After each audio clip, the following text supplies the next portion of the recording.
अपनी लाइन और लेंथ से अक्षर पटेल ने दिया न्यूजीलैंड के बल्लेबाजों को झांसा और टेस्ट मैच के तीसरे दिन मैच का पलट दिया पासा। नमस्कार, आप देख रहे हैं हमारी ये स्पेशल कवरेज और मैं हूं राजीव मिश्रा। आज बात करेंगे कानपुर टेस्ट मैच के तीसरे दिन की, और तीसरे दिन जिस तरह से अक्षर पटेल ने शानदार गेंदबाजी की और जैसे भारतीय टीम ने कमबैक किया, क्योंकि आपको भी याद होगा टेस्ट मैच के दूसरे दिन तक 160 रन न्यूजीलैंड ने बनाए थे और कोई विकेट नहीं गिरा था, और उसके बाद से जिस तरह से शानदार कमबैक भारतीय टीम ने किया, 296 रनों पर न्यूजीलैंड की पारी को रोका, 49 रनों की बहुमूल्य बढ़त भारतीय टीम ने हासिल की और अब कुल बढ़त जो है भारतीय टीम के पास 63 रनों की है। यानी कि दो अच्छे सेशन अगर भारतीय टीम बल्लेबाजी करता है टेस्ट मैच के चौथे दिन, तो ये टेस्ट मैच भारतीय टीम जीत सकती है, क्योंकि पांचवें दिन कानपुर के पिच पर बल्लेबाजी करना बेहद मुश्किल काम होगा, क्योंकि 3 स्पिनर भारतीय टीम के साथ हैं और तीनों ही स्पिनर्स ने न्यूजीलैंड की पहली पारी में बहुत ही शानदार गेंदबाजी की और ज़्यादातर बल्लेबाजों को दबाव में रखा। वो चाहे रविंद्र जडेजा की बात कर लें,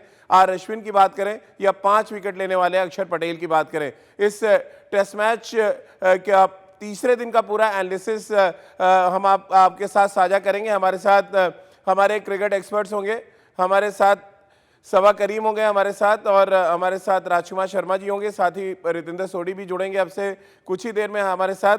सबा भाई, बड़ा सवाल तो यही है कि तीसरे दिन आपको लग रहा है पासा पलटा है थोड़ा, और पटेल ने पासा पलटने का काम किया जिस तरह की गेंदबाजी उन्होंने की?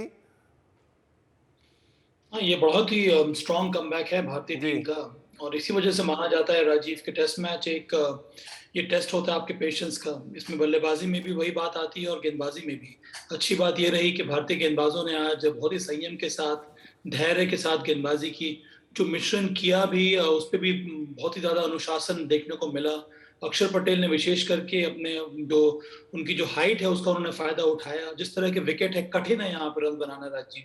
यहाँ पर आप विकेट पर खड़े रह सकते हैं, पर जैसे भी आप जैसे ही आप ट्राई करेंगे रन बनाने के लिए, वहां पर कठिनाइयां आपके सामने आ जाती हैं, क्योंकि आप डाउन है विकेट, अगर आप पीछे चले गए तो बॉल बहुत ज्यादा नीचे बैठ जा रहा है, और इस प्रकार के विकेट पर रन बनाना बड़ा कठिन हो गया था आज न्यूजीलैंड बैटर्स के लिए। तो ये शानदार प्रदर्शन रहा है भारतीय गेंदबाजों का।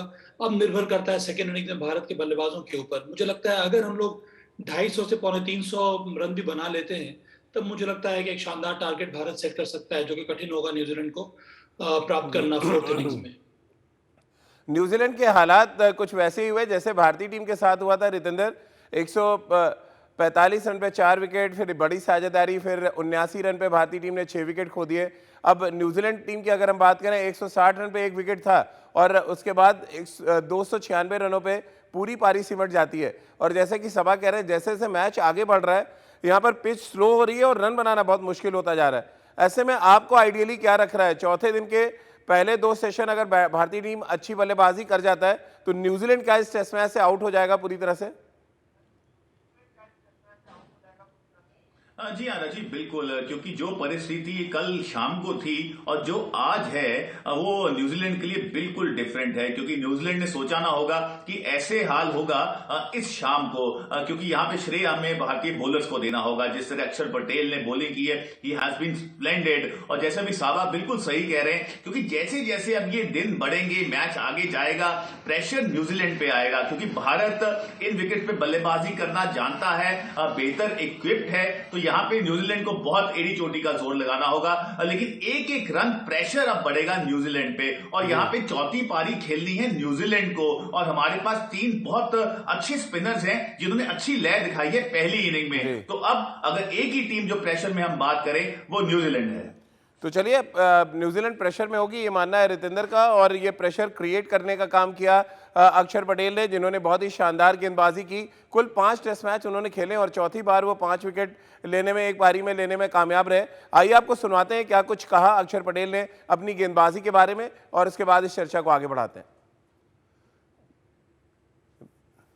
तो आपने सुना किस तरह से अक्षर पटेल ने गेंदबाजी की और खासतौर से अपने राउंड आर्म एक्शन की उन्होंने बात की, क्योंकि हवा में बॉल स्वर्व करके अंदर आता है, देन अगर बॉल पिच से टर्न करता है तो फिर बल्लेबाजी करना बहुत मुश्किल हो जाता है। और ये स्वर्व जो है वो लेफ्ट आर्म स्पिनर की सबसे बड़ी ताकत होती है, जो रविंद्र जडेजा के पास भी है और इस टेस्ट मैच में हमने अक्षर पटेल के पास भी देखा। अब एक और स्पिनर हमारे साथ जुड़ रहे हैं जिनकी स्वर्व अपने टाइम में बहुत मशहूर थी, राजकुमार शर्मा जी, जो विराट के कोच हैं और दिल्ली टीम के इस समय हेड कोच हैं। राजकुमार सर, अच्छा लगा होगा देख के अच्छा स्वर मिला, अच्छा लाइन और लेंथ पे बात की और बहुत ज़्यादा वेरिएशंस उन्होंने किए अपनी लाइन और लेंथ को लेकर खास तौर से, और कंटेन रखा बैट्समैन को, और उसके बाद फ्रस्ट्रेशन में विकेट भी गिरे न्यूजीलैंड के।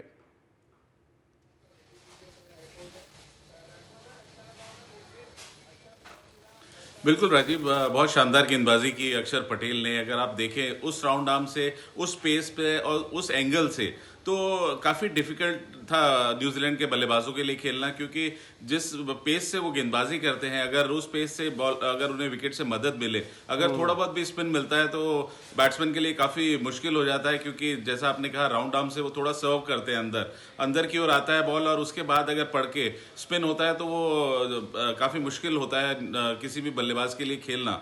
और वही हुआ, क्योंकि यही दिखाता है कि उनके रिकॉर्ड्स भी बताते हैं कि 5 में से 4 टेस्टों में वो 5 विकेट या उससे ज़्यादा ले चुके हैं।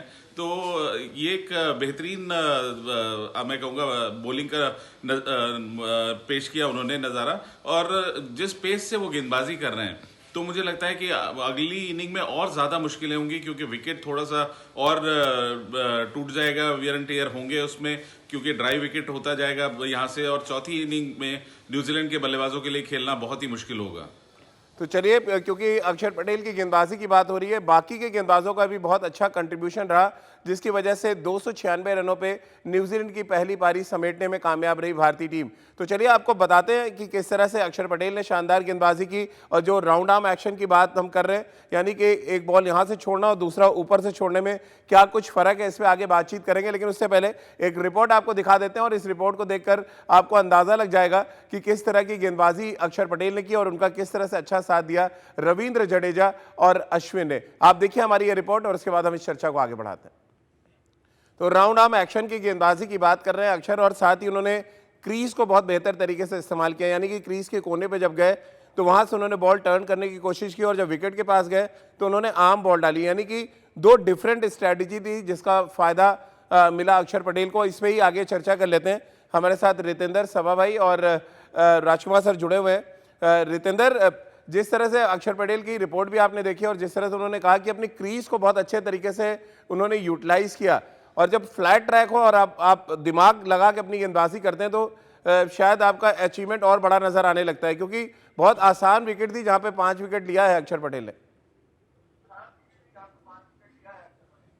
जी हाँ राजीव, आपने बिल्कुल सही कहा, क्योंकि यहाँ पे 5 विकेट लेना और जैसी सिचुएशन थी, जैसे अभी फिलहाल विकेट है, ये कोई रैंक टर्नर नहीं है। यहाँ पे आपको बहुत सोचना पड़ता है, अपने दिमाग का इस्तेमाल करना होता है, वेरिएशन लानी होती है। और जैसे अभी अक्षर ने कहा, क्रीज यूज करने की बात की, ये तो बहुत इंपॉर्टेंट होता है बतौर स्पिनर। जब विकेट में आपको ज्यादा मदद नहीं मिल रही है, आप एंगल से बॉल कर रहे हैं, आप क्लोज टू द विकेट आ रहे हैं, आप बीच में से बॉल कर रहे हैं, तो इससे बैट्समैन को आप गेसिंग मोड में रखते हैं। अगर बैट्समैन आपको रीड नहीं करेगा, आपको हाथ से आपका क्रीज यूज देखना नहीं भापेगा, तो उसको मुश्किल होगी। और आज ऐसा ही न्यूजीलैंड के साथ हुआ है। तो जी हाँ, हमें 10 से 10 नंबर देने होंगे यहाँ पे अक्षर पटेल को। और यहाँ पे जिस तरह अश्विन और जडेजा ने अक्षर का साथ निभाया, काबिले तारीफ। तो आज भारत जिस सिचुएशन में है, एक अच्छी विनिंग पोजीशन में आ गया है, तो इसका श्रेय जाता है भारतीय स्पिनर्स को। लेकिन मेरे लिए तो 10 में 10 नंबर के भरत को जाते हैं सभा भाई। सब्स्टिट्यूट विकेट कीपर के तौर पे आए, 3 बड़ा इंपॉर्टेंट कंट्रीब्यूशन,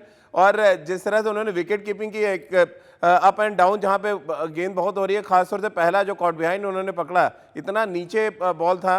कैसे आप देखते हैं, के भरत ब्लेसिंग इन डिस्गाइज थे स्क्वाड के साथ जोड़ना? बहुत अच्छा रहा कि उनको मौका मिला राजीव, क्योंकि ये दर्शाता है कि भारतीय बेंच स्ट्रेंथ में जो विकेट कीपर्स जो आ रहे हैं, वो कितने ज्यादा सक्षम हैं अंतर्राष्ट्रीय स्तर पर कीपिंग करने के लिए। ये कठिन विकेट था, आपने सही कहा। 2 कैचेस जो आज उन्होंने पकड़े, पहला कैच जो विल यंग का पकड़ा बहुत ज्यादा नीचे था, दूसरा कैच उन्होंने रॉस टेलर का पकड़ा, अगर आप देखेंगे फिर से उसको, तो बहुत ही स्ट्रॉन्ग डिफ्लेक्शन था। इसका मतलब था कि फेंट एज था नहीं, वो मोटा एज था। मोटा एज का मतलब यही है कि बॉल बल्ले से टकराने के बाद बहुत ज्यादा मूव करती है। वो तभी कीपर पकड़ सकता है जब बॉल को वॉच कर रहा हो, और फिर उसके हिसाब से अपना ग्लव्स वो बॉल के पीछे ले जाता है। तो ये चीजें देखने को मिली आज केएस भरत की कीपिंग में। और एक और बात है, अप एंड डाउन सरफेस में बहुत जरूरी होता है कि आप बॉल के साथ उठे, जो कि देखने को मिला केएस भरत की विकेट कीपिंग में। चलिए राजकुमार सर, चलते चलते क्या भारतीय टीम इस टेस्ट मैच में एक बड़े एडवांटेज के साथ उतरेगी टेस्ट मैच के चौथे दिन?